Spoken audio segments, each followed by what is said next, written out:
open up a business. We have the Chamber of Commerce on the left. We have all kinds of information for you. This is brought to you by the Chamber of Commerce. Now, since this is a man-made part of the river, there's no natural flow to it. This part of the river is lined with concrete.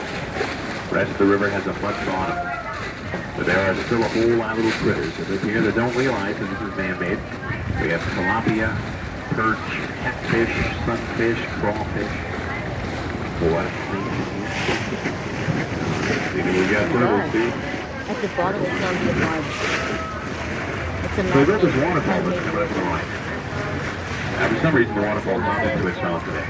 Imagine water cascading off these rocks. The waterfall's there to keep the water flowing, keep it filtered and aerated, keep all those little critters alive as well. Today, it's not doing any of those things. That is to the right here, over the wall through the clearing, you'll see a tower.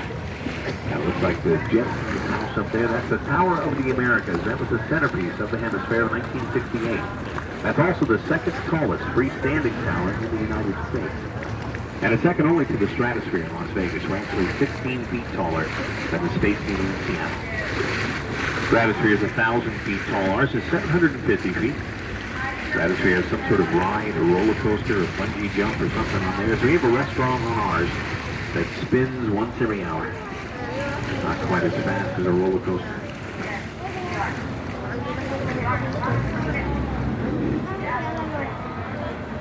Now you can get a pretty good view of the tower coming up on the right.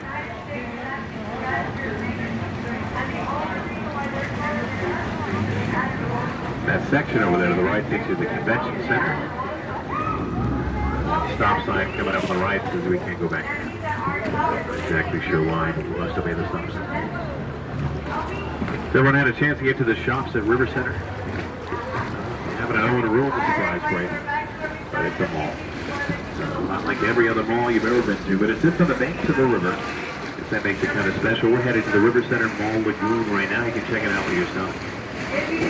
Our mall has 125 stores. There's a food court, an IMAX theater, a comedy club. There's also a purple store at the Wing Purple Center. That's all they sell. Apparently there's demand for purple things that I'm unaware of. Always been very popular. Also just opened up a Dave & Buster's in Margaritaville, a Legoland. They've opened an aquarium called Sea Life. New things going on at the mall. We have a lemon tree over here to the left. A good crop of lemons grown in. They say they're Meyer lemons. I don't know if that's true, but could be. We've got an orange tree coming up on the left. We have a lot of fruit trees on the river. We have orange, lemon, lime, banana, papaya, avocado, pomegranate, loquat, fig. Now, there's also a new section of the river that we won't cover on the tour. It's an extra 1.2 miles that's been added in the last 12 years. It's called the Museum Bridge. It opened May 30th of 2009. Now, normally you can get there by boat and take one of our Rio shuttles. Unfortunately, the Rio shuttles are not running. But if they were, they'd pick you up, they'd take you to a lock, you'd raise 9 feet, head out to the Pearl Brewery, which is now the Hotel Emma. A lot of different shops and restaurants up there. Also the San Antonio Museum of Art and the VFW. Post 76, the oldest VFW post in Texas, is right there on the river and open to the public. So check out the museum reach if you get a chance. And it's to the left here, over the mall, is the Marriott River Center. That was built in 1988, so the rest of the mall was built. And the only reason I pointed out, before it was there was another hotel there. It was the Fairmont Hotel, built in 1905.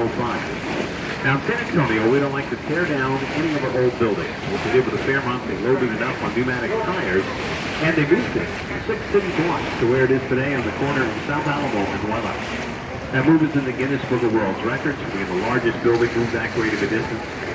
Record has recently been beat, but we did set the record back in 1985. Took 6 days to complete the move.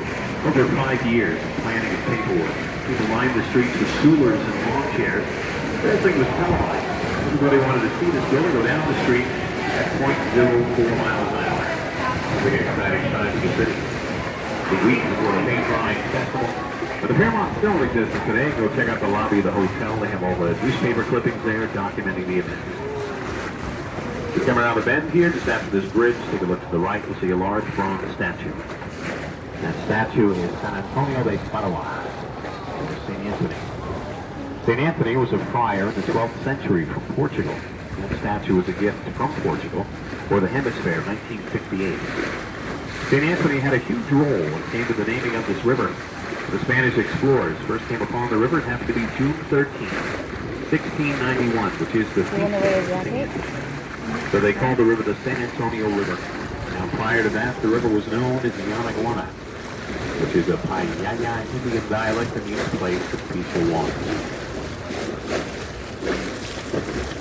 It is up to the right here, through the trees of extreme level, you'll see the top of the church steeple.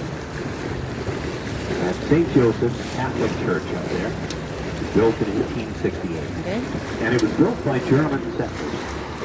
Now, back in the 1800s, this whole area was hugely populated by Germans.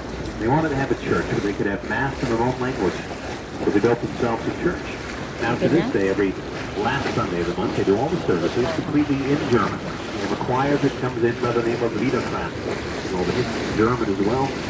So that's going to be tomorrow. So if you're still in town and you're yearning for a German sermon, let's check that out. Out to the left here, you'll see the Hilton Palacio del Rio, or Palace on the River. Give you a little bit of history behind that hotel up there. In 1968, we had the World's Fair, the Hemisphere thing going on. 7 million people coming to town for. We didn't have a whole lot of places to put them. That hotel was booked solid 14 months before Hemisphere. All 500 rooms were completely booked. Now, the big problem with that is there was no hotel there, just empty space. So they needed to get a hotel built very quickly. What they did is they called in a graduate from Texas A&M University by the name of H.B. Zachary. How he did it is about 8 miles south of here. He constructed every room, complete with a carpet on the floors, pictures on the walls, soaps in the dishes, towels on the racks, Bibles on the doors, and bedrooms. He loaded those rooms on flatbed trucks, drove them into town, hoisted them up by cranes, stacked them one on top of another like Lego blocks. So that's the front of the building here. It's going to be on the left. When we do take a look past the first 4 floors, you'll see that every room after that is identical in dimension. The building is also in the Guinness Book of World Records. So we have the fastest constructed modular building of its kind. They completed the entire project in just 202 working days. And they took weekends off, so it was about 9 months' time. When they finished, it was just 3 days before Hemisphere. A really close call.